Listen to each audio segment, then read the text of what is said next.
Good morning students. हम BA second year के practical में वितरण मानचित्र के बारे में चर्चा कर रहे थे। वितरण मानचित्र में अगर हम देखें तो इसकी जो दो विधियां, मात्रात्मक विधि और अमात्रात्मक विधि, तो उसके बारे में हम चर्चा कर रहे थे, जिसमें अमात्रात्मक विधियां हमारी कंप्लीट हो चुकी हैं और उसके कई आगे प्रकार भी थे, वो भी हमारे कंप्लीट हो चुके हैं। हम मात्रात्मक विधियों के बारे में चर्चा कर रहे हैं। मात्रात्मक विधियों में हम आरेखी विधि, जिसमें कि आरेखी विधि के आगे कई प्रकार हैं, 1 डायमेंशनल, 2 डायमेंशनल, 3 डायमेंशनल, यानी कि एक विम आरेख, द्विविम आरेख और त्रिविम आरेख। तो इसके बारे में हम पढ़ रहे थे, जिसमें हमने सबसे पहला इसका प्रकार, जिसको कि 1 डायमेंशनल डायग्राम, एक विम आरेख कहा जाता है, उसमें हमने जो इसका सबसे पहली जो प्रकार था उसमें सरल दंड आरेख, तो उसके बारे में चर्चा कर ली थी। आज हम उसी क्रम में आगे बढ़ते हुए इसका जो सेकंड प्रकार है, यानी कि कंपाउंड बार डायग्राम, ठीक है, मिश्रित दंड आरेख, तो इसके बारे में चर्चा करेंगे। मिश्रित दंड आरेख यानी कि कंपाउंड बार डायग्राम, तो इसको बनाने से पहले अगर आपको इसका यूज़ बता दें, यानी कि इसका यूज़ कैसे होता है, तो आपको बनाना वो आसान रहेगा। जैसे कि सिंपल बार डायग्राम में तो आप लोगों ने देखा था कि उसमें क्या है कि किसी भी मूल्यों के किसी भी एक गुण को प्रदर्शित करता था, यानी कि उसमें कोई भी आरेख बनाते थे तो उसको आप आरोही या अवरोही क्रम में भी अपनी इच्छा से व्यवस्थित कर सकते थे।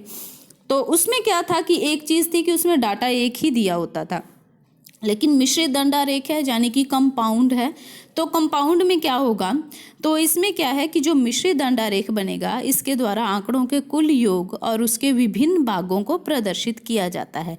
यानी कि जो डाटा दिया जाएगा आपको, उसमें क्या है कि कई चीज़ों के एक साथ डाटा दिया जाएगा, और उनको क्या है कि एक साथ, जैसे कई एक साथ का मतलब ये नहीं है कि उनको इकट्ठा ही दे दिया जाएगा।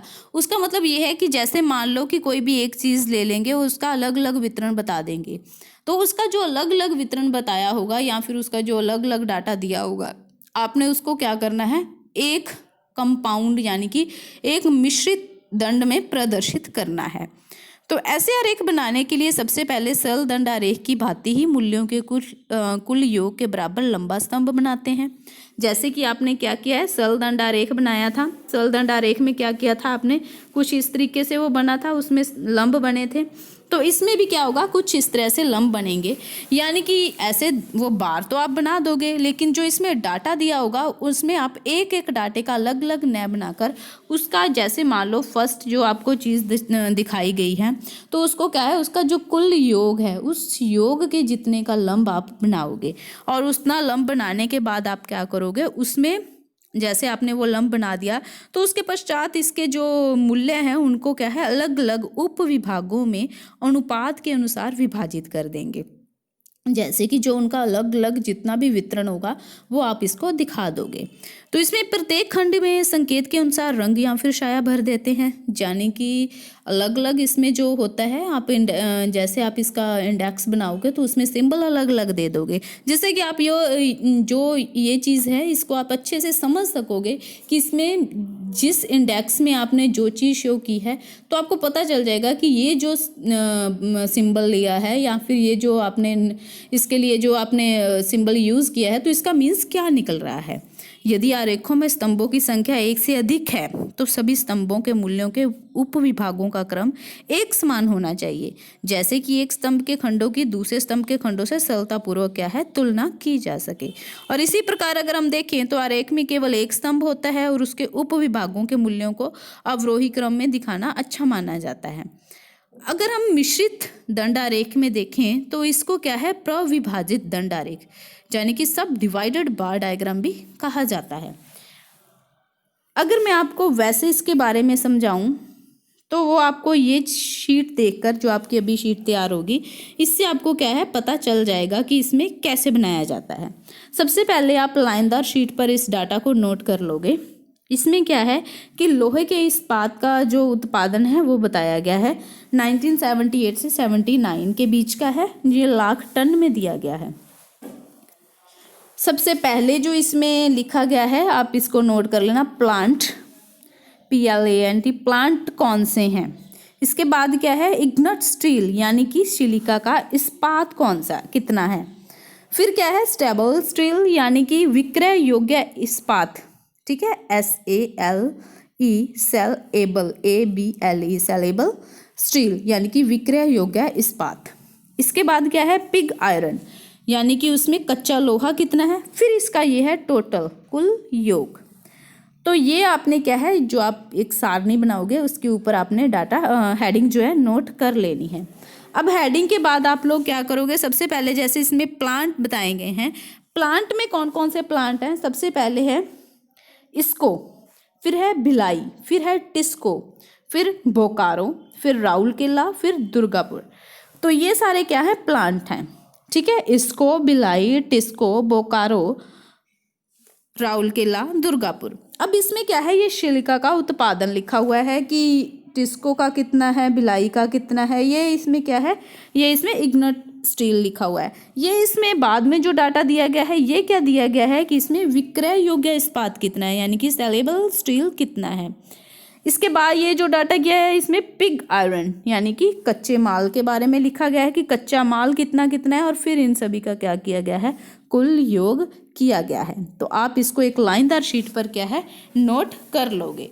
इसके बाद अब इसका डायग्राम कैसे बनाना है, तो डायग्राम बनाने के लिए आपने सबसे पहले वाइट शीट पर क्या करना है, मेन हेडिंग लिखनी है जो बार बार आपको बताई जाती है। 15 mm वाले स्टेंसिल से कंपाउंड बार डायग्राम मेन हेडिंग लिखना है। फिर इसमें क्या था, plant wise production of iron and steel in India 1978-79, यानी कि जो इसका क्या है, प्लांट वाइज जो इसका वितरण है लोह इस्पात उद्योग का भारत में 1978 से 79 के बीच का, तो वो आपने सब हेडिंग 10 mm वाले स्टेंसिल से लिखनी है। अब आप इसका डायग्राम देखो कैसे बनेगा। डायग्राम बनाने के लिए सबसे पहले तो आपने प्लांट कितने लिए हैं, आप इसको काउंट कर लो। जैसे इसको, भिलाई, टिस्को, बोकारो, राउरकेला और दुर्गापुर, यानी कि आपके टोटल प्लांट कितने हैं, 6 प्लांट हो गए, ठीक है। 6 प्लांट हैं आपके। 6 प्लांट में 1-1 सेंटीमीटर में एक प्लांट जैसे आप बनाओगे, यानी कि उसका बार बनाओगे, जो उसका स्तंभ बनाओगे, तो वो 1-1 सेंटीमीटर का बनेगा, तो यानी कि 6 सेंटीमीटर सीधा हो गया। और उसके बीच में जो आप गैप दे रहे हो आधे सेंटीमीटर का, तो आधे सेंटीमीटर के हिसाब से, यानी कि आप मान लो कि 4 सेंटीमीटर का इसमें गैप हो गया, तो ये टोटल 6 और 4 कितना हो गया, 10 सेंटीमीटर। तो इस आधार पर जो आपकी ये आधार रेखा है, ये आप कितनी खींच दोगे, 10 सेंटीमीटर की खींच दोगे।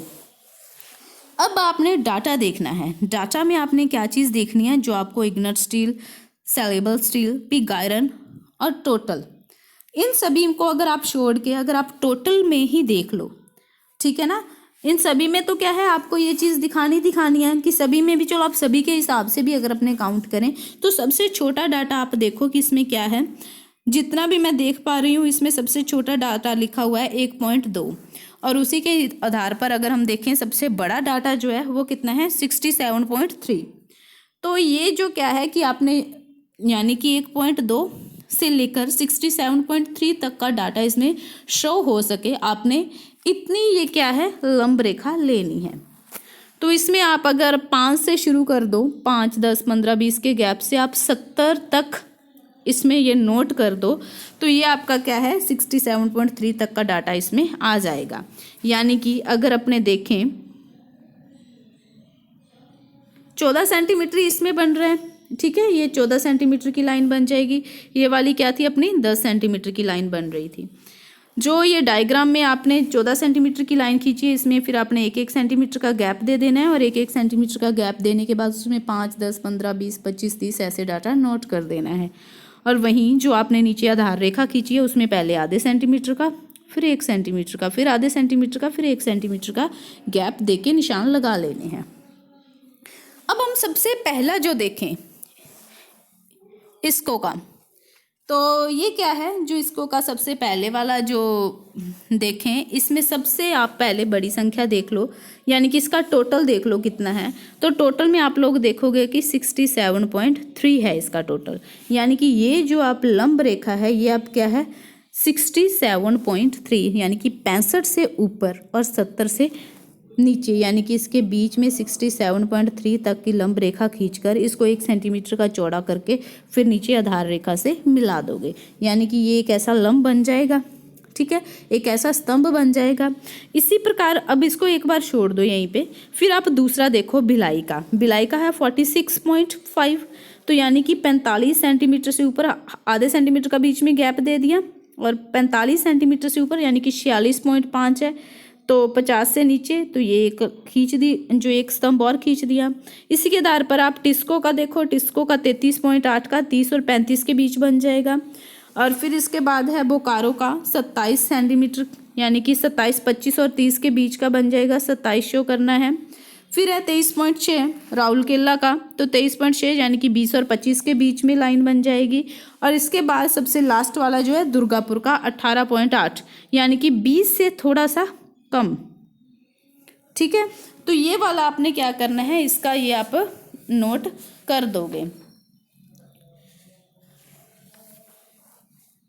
और ये राउरकेला का 23.6 और दुर्गापुर का है 18.8। तो ये आप ऐसे डाटा, ये ऐसे क्या है, आप जो स्तंभ है ये बना दोगे।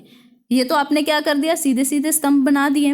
अब इसमें जो आपके सब पॉइंट और थे, जैसे इग्नट स्टील का, सेलेबल स्टील का और पिग आयरन का, जो इसके सब और थे, यानी कि इसको आपने टोटल वाला तो बना दिया। अब इसका जो छोटे भाग थे उसको आप कैसे प्रदर्शित करोगे, तो सबसे पहले इसको का देखना है। इसको में आपने इग्नट स्टील देखनी है, जो आप अपनी कॉपी में जो आप देख पाओगे, तो उसमें जो भी लाइनदार शीट में आपको डाटा नोट करवाया था उसमें है 61.3, ठीक है। इसको का इग्नट स्टील 61.3 है। तो अब आपने क्या करना है, ये जो आपने 67.3 सेंटीमीटर का जो आपने स्तंभ बनाया था उसमें आपने 61.3, ठीक है ना, यानी कि 60 से थोड़ा सा ऊपर 61.3 में क्या कर देना है, आपने निशान लगा देना है, या फिर उसको आपने ऐसे मिला देना है। अब 61.3 तो ये हो गया। इसमें सेलेबल स्टील कितना है, आप ये चीज़ देखना कि 61.3 के अंदर स्टेबल स्टील जो नेक्स्ट है वो है 4.8। इन दोनों को अगर आप जोड़ दोगे तो ये कितना बन जाएगा, 66.1। तो इसके ऊपर आपने क्या करना है, 65 से ऊपर 66.1 बन रहा है, तो एक और निशान लगा देना है और उसको ऐसे मिला देना है। अब जो पीछे बच जाएगा, 67.3 की लाइन खींची थी, तो नॉर्मल सी बात है, जो पीछे बच गया वो क्या बच गया, पिग आयरन बच गया। इस प्रकार से क्या किया आपने, एक स्तंभ कंप्लीट कर लिया। सेकंड स्तंभ भी इसी तरह से आप देखो, भिलाई जो आपने किया है, भिलाई का 46.5 लिया था आपने, यानी कि टोटल। इसमें सबसे पहले जो इग्नट स्टील है वो है 22, ठीक है, 22 है। तो जो आपका ये पहला निशान बनेगा ये 20 से ऊपर 25 से नीचे, यानी कि 22 का बन जाएगा। इसके बाद है जो स्टेबल स्टील है वो है 18.5। तो इसमें आप वही सिस्टम फिर करोगे कि 18.5 इसमें आपने जोड़ देना है।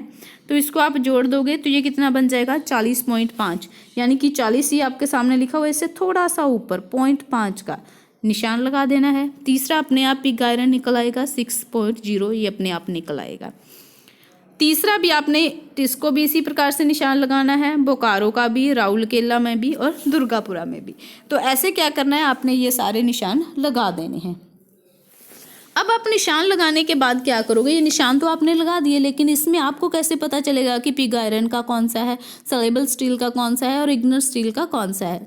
तो इसके लिए आप क्या करोगे, इसमें आप अलग अलग इसको कुछ सिंबल दे दोगे, या फिर इसको अलग अलग इसका इनबॉक्स में प्रदर्शित कर दोगे, इंडेक्स में, कि किस चीज़ का मतलब कौन सा सिंबल है, ताकि आपको समझने में आसानी रहे। जैसे आप लोग ये इधर इंडेक्स देख रहे हो, इंडेक्स में सबसे पहले जो इग्नट स्टील है, इग्नट स्टील के लिए क्या किया है, डॉट डॉट लगाए हैं। तो आपने जितनी भी जगह पर ये इग्नट स्टील लिया है वहाँ पर आपने क्या लगा देने हैं, डॉट डॉट लगा देने हैं। ठीक है, क्लियर हो गया ये वाला सारा।